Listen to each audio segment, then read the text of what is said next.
د ننګرهار اطلاعات او کلتور رئیس او ورسره پلاوي د سپینغر او غنیخیل ولسوالیو ته د سفر په ترڅ کې له یو شمېر تاریخي ځایونو لیدنه وکړه چې له جملې د مامن درې هغه سیمه چې امریکا پرې تر ټولو لوی بم یا د بمونو مور غورځولې وه او د وزیر محمد ګل خان مومند له تاریخي کلا څخه د کتنې پر مهال وویل افغانستان ښکلی کلتور او تاریخ لري چې تاریخي ځایونه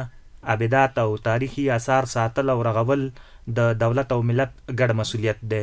تیر دغه 2.5 کالو کې الحمدلله تاریخي عبادات او دغه میراثونو ته ډیره پاملرنه شوې په ننګرهار کې. نو موږ په همدې اساس باندې د خپل سفر دی لپاره چې زموږ هغه ورونه چې فرهنګ پال دي، لیکوالان دي، ادب پال خلک دي، فرهنګ سره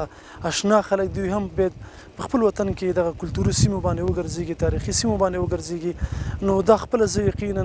یو خوش قسمتي بولم چې د خپل ګران هیوادوالو سره د خپل د ننګرهار ملګرو سره فرهنګیانو سره یو ځای راووتم، په سفر باندې راغلم. دغه راز لیکوال او فرهنګ پال وایي دغه ډول فرهنګي سفرونه کولی شي چې د افغانستان نوي نسل ته د خپل هیواد د تاریخي ځایونو او مشرانو آثار چې د افغانستان په فرهنګ کې مثبت رول لوبولی خبر شي.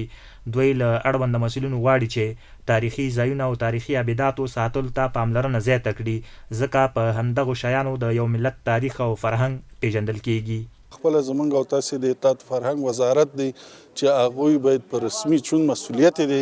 د دغه فرهنګي ځایونو یا د فرهنګي اشخاصو زمونږ او تاسې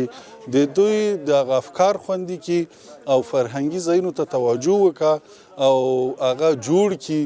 او هغه په خپله ولکه کې واخلي. دویمه خبره د عوامو ده چې زمونږ ولس هم باید په دغه ارزښتونو باندې پوه شي، ځکه د دوی پیژنګلو په همدغه ارزښتونو باندې ده. نو دغه عبادات څومره تازه کیږي او څومره جوړیږي دا د راتلونکي پیغام ورکوي، دغه ورکوي. او د خلکو نه هم موږ هیله دا ده چې د اطلاعات او کلتور ریاست سره همکاري وکړي، د هغه ملاتړ وکړي، د هغو سره دغه کار تایید کړي او هغو سره په ټولو اموراتو کې لاس ورکړي. دغه سفر چې مشري د ننګرهار اطلاعات او کلتور رئیس کوله، د ننګرهار ملي راډیو تلویزیون امیر مولوي امان الله عادل، د ننګرهار اطلاعات او کلتور ریاست د بیلابیلو برخو مسؤلینو، د دولتي او خصوصي پوهنتونونو استادانو او فرهنګیانو هم ګډون کړی و.